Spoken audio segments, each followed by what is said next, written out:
So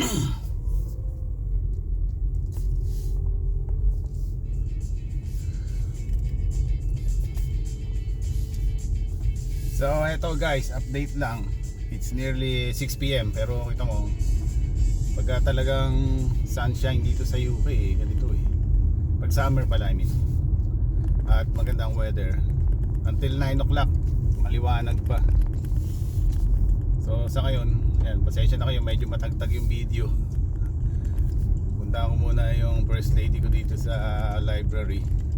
At may mga iso-sort out kaming mga things. At yun nga, update lang. Ito, sunshine pa rin.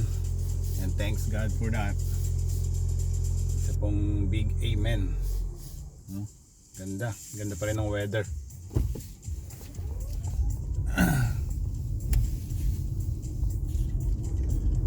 Sarap mag-walking nito guys.